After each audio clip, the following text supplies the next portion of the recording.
Oh, so it's been a couple of days since I recorded a video. I did say at the beginning that I would deliberately not be doing them every day, or rather, I was not committing to do them every day. But I do find that daily habits are almost infinitely easier to maintain than almost any other sort of habit. Like a weekly habit is hard, a monthly habit is almost impossible. A as often as I want, but or like whenever I want habit tends to be a almost never habit unless it's something that I feel actively compelled to do. So things like this where I enjoy doing them, but will forget to do them because if not in some way prompted, is very easy to essentially fall out of the habit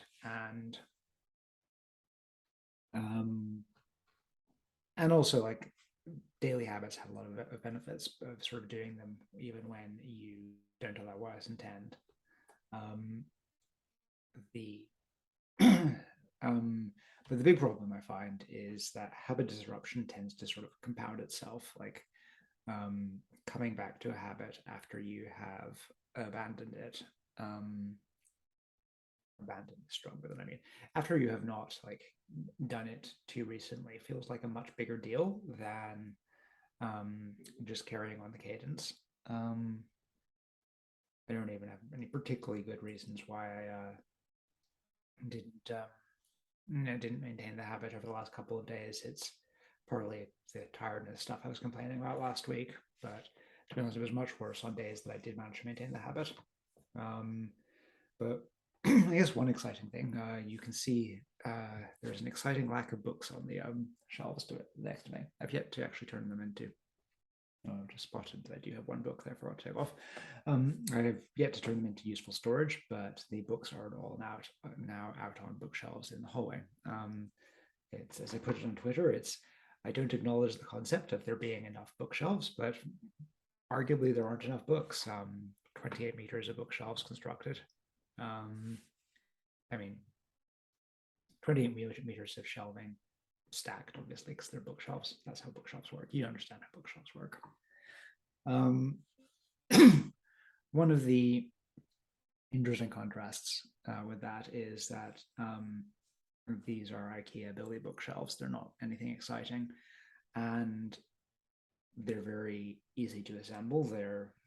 Very they're quite cheap, and and they're not very solid construction. They're unstable. They're flimsy, and sort of like the trade-off you make. And part of why this is interesting is that the book I'm actually reading at the moment is the Wheelwrights Shop, which is a book that I'm familiar with because it gets cited by all sorts of ethnography of work stuff, which is one of my various reading habits as an example of traditional crafts and sort of writing about traditional crafts.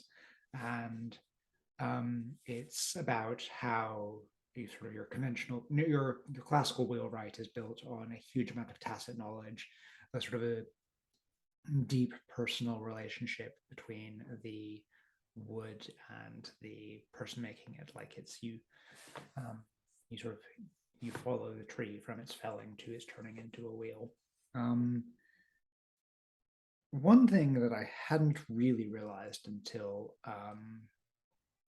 reading this book, based on the citations of it, is that it's very much it's unkind to call him a 19th century hipster, but it's not unfair to call him a 19th century hipster.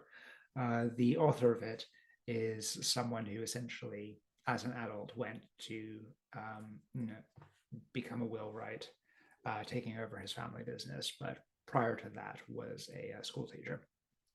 So he's very much got that thing of like the intellectual who has been convinced that working with your hands is the the way to like is the true calling of humanity.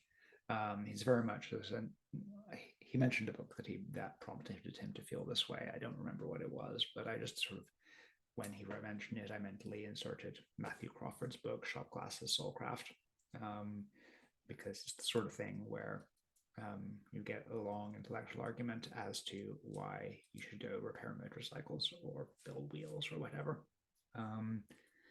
But there's an interesting contrast just between this and IKEA, because in it he's complaining about how the kids these days with their fancy steam engines and like band saws don't really properly appreciate wood, and modern greedy capitalists can't wait 8 years for a trunk to age because they wouldn't dream of having their money locked up that way. They want everything cheap and fast, so they use like steam drying of wood and honestly modern nonsense. And I'm going to put this this book in which he's complaining about this modern nonsense on a bunch of IKEA shelves made out of chipboard. And I hope someone has a dynamo hooked up to his grave, because it's going to produce a lot of power with all that spinning. And the thing is, I don't think he's wrong. I think that if you look at the objects in my flat that I actually like, there's very much a sliding scale of how much they feel like traditionally crafted wood. The nice dining room table I bought, it's an extremely pleasing object. It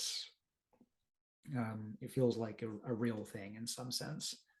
Then I've got some actual wooden bookshelves. They're pretty nice. They feel like, again, in some sense, like they're real objects. They're made of actual wood.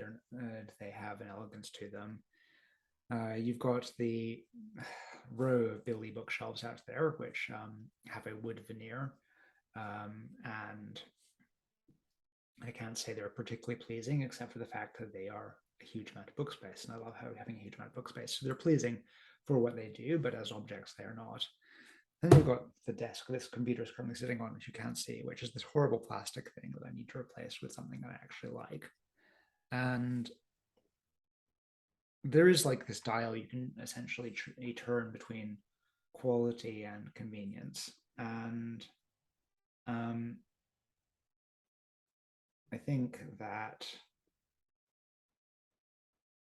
it's very easy to consistently turn the dial all the way to convenience, because quality is expensive. It's inconvenient. It's also inconvenient. The getting the aforementioned really nice table at the stairs was a complete pain, because it's made of solid wood, in a way that even the large, overly heavy Billy bookshelves were okay to carry up, because their chipboard is much lighter. But I think if you want something that you actually sparks joy, you actually need to something that feels like to use a reference that I'm not going to bother to explain in this video, feels like a thing rather than the product of a device. That's from Borgman, and you do need to choose to accept some inconvenience. I'm sure I could come up with some very insightful tying this into the original point of resuming habits, but I'm not gonna. I'm just gonna say goodbye now. So see you in the next video.